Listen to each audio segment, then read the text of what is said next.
A gente precisa parar com essa história de que toda aula precisa ser legal. Nos últimos tempos parece que virou uma cobrança insana isso, de que o professor precisa fazer de tudo para que a sua aula seja divertida, seja mais interessante do que o celular, as redes sociais, os joguinhos. Mas deixa eu te contar uma coisa. Não tem como a gente competir com essas coisas que vieram para atrair de fato a atenção dos adolescentes, das crianças e até de nós mesmos adultos. A internet, as redes sociais, os jogos foram criados para entreter. Então aquilo vai sim chamar muito mais atenção, vai sim parecer muito mais atrativo do que uma aula. E isso não é culpa do professor, isso é simplesmente uma realidade. E por isso é muito injusto querer que um professor dê uma aula que seja mais interessante do que essas coisas. Quando a gente começa a dizer que a aula precisa ser legal e divertida, a gente tem alguns problemas que eu vou listar aqui para vocês. O primeiro deles é que ser legal e divertido são coisas relativas. Aquilo que pode ser interessante, legal, divertido para mim, talvez não seja para outra pessoa e vice-versa. Porque cada um tem os seus próprios interesses, cada um gosta de um assunto diferente e não tem como a gente padronizar uma coisa como sendo interessante para todo mundo. É lógico que existem formas da gente mostrar para os nossos estudantes que aquilo que a gente está ensinando é bom, é interessante, mas isso não garante que todos eles vão concordar com a gente.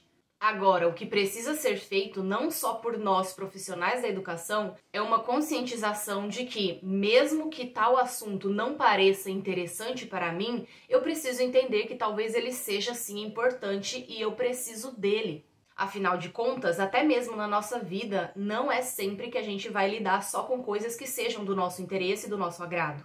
O segundo problema é que nem todo conteúdo é possível ser trabalhado de uma forma inovadora. Eu gosto muito de trazer metodologias ativas, técnicas diferenciadas de ensino para as minhas aulas, mas não é sempre que isso é possível de ser feito. Às vezes é realmente sentar na cadeira, ler um texto denso, profundo, complexo e extrair conhecimento dali de uma forma difícil. E não é porque o conteúdo está sendo trabalhado de uma forma tradicional que ele está sendo mal trabalhado, não.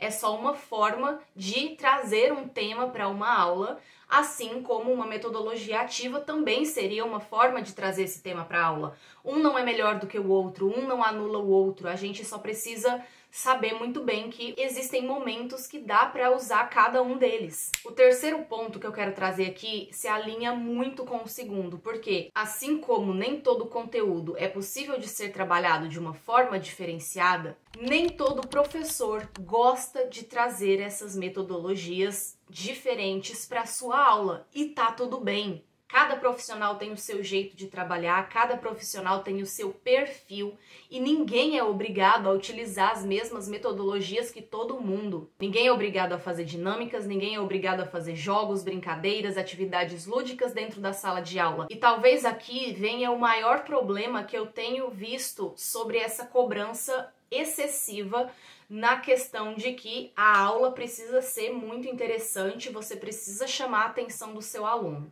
Tá, mas isso não obriga o professor a se colocar em um palco a cada aula que ele vai ministrar. Como eu tinha dito antes, eu gosto muito de, quando possível, trazer metodologias ativas, técnicas diferenciadas, a ludicidade para dentro da sala de aula. Desde quando eu fazia faculdade, eu acredito nessas metodologias, eu defendo isso. Escrevi vários trabalhos sobre o tema, inclusive, mas não é porque eu gosto de fazer isso, não é porque eu faço isso que as outras pessoas também são obrigadas a fazer. E não é porque um professor não faz isso que ele é um mau professor. Isso eu vou repetir, porque isso é muito importante que fique claro aí na sua mente. Não é porque o professor não usa metodologias ativas que ele é um mau professor. Cada profissional é um profissional diferente, tem o seu perfil, as suas preferências, as suas habilidades. E cada um vai trabalhar de acordo com isso. Não precisa colocar todo mundo dentro da mesma caixinha.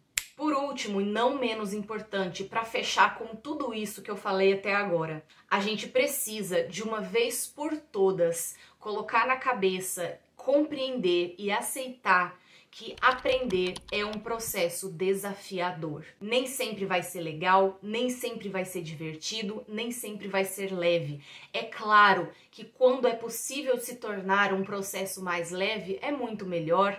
Quando é possível a gente trazer alguma coisa diferente, alguma coisa lúdica, alguma coisa divertida, pode sim ser interessante, mas nem sempre isso vai acontecer. Às vezes vai ser chato, vai ser difícil, mas é isso mesmo, faz parte do processo. Essa história de que toda aula precisa ser legal acabou tirando um pouco do propósito desse processo, que é o aprendizado, e também tirou a responsabilidade do estudante sobre o seu próprio processo, quando na verdade aprender exige sim esforço, exige sim disciplina, exige sim compromisso. Ir para a escola não é passeio, estudar não é lazer. Assim como no ambiente de trabalho, em casa, no dia a dia, muitas vezes a gente precisa lidar com tarefas, atividades que a gente não gosta, que a gente não se identifica, que a gente acha chata, maçante, mas precisa ser feito.